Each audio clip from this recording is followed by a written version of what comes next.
लाल कर दिया तुमने निर्दोषों को लहू से कश्मीरी घाटी को। किस भ्रम में छेड़ दिए तुमने सो रही हल्दी घाटी को। अब तुम देखो आतंकवादियों का खोल बदल देंगे, इतिहास की क्या हस्ती पूरा भूगोल बदल देंगे। क्या आप जानते हैं कि पाकिस्तान पर इतने बड़े अटैक का अंतिम फैसला लेने वाला शख्स कौन है और किसने ऑपरेशन सिंदूर की कमान संभाली? आइए आपको बताते हैं ऑपरेशन की पूरी इनसाइड स्टोरी, शुरुआत से अंजाम तक। पूरे ऑपरेशन सिंदूर की कमान national security adviser Ajit Doval ने संभाली। एनटीआरओ की भी इसमें अहम भूमिका रही। एनएसए अजीत डोभाल ने स्पेशल टीम के साथ ऑपरेशन का नेतृत्व किया। ऑपरेशन के लिए बेहद खास टीम तैयार की गई और कंट्रोल रूम बनाया जिसकी कमान पूरी तरह से एनएसए अजीत डोभाल के पास थी। ऑपरेशन सिंदूर के तहत पहले चरण में पाकिस्तान के अंदर चल रही गतिविधियों के बारे में इंटेलिजेंस इनपुट इकट्ठा किया। फिर उन ठिकानों के सिलसिलेवार तरीके से पहचान की गई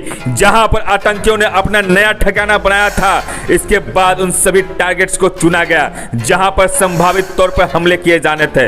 भारत ने इन सभी ठिकानों पर पैनी नजर बनाए रखी और हर हरकत की मॉनिटरिंग चल रही थी। अजीत डोभाल ने हमले का पुख्ता प्लान तैयार करने के बाद प्रधानमंत्री नरेंद्र मोदी से मुलाकात की और उन्हें इसके बारे में बताया। प्लान पर पीएम मोदी और अजीत डोभाल ने काफी चर्चा की और फिर यह फैसला लिया गया कि ऑपरेशन सिंदूर के टारगेट सिर्फ आतंकी ठिकाने होंगे। पीएम मोदी से मुलाकात के बाद ऑपरेशन को अंतिम रूप दिया गया, जिसके बाद एनएसए फिर पीएम मोदी से मिले और प्रधानमंत्री मोदी से हरी झंडी मिलते ही उन्होंने आगे की तैयारियां शुरू कर दी। हमले की जानकारी बहुत कम लोगों को दी गई थी और एक कंट्रोल रूम स्थापित किया गया जिसकी कमान एनएसए अजीत डोभाल संभाल रहे थे। 6 मई को देर रात एनएसए अजीत डोभाल से सिग्नल मिलते ही इंडियन एयरक्राफ्ट ऑपरेशन सिंदूर को अंजाम देने के लिए आसमान में उड़ गए और पाकिस्तान में मौजूद आतंकी ठिकानों को निशाना बनाना शुरू कर दिया।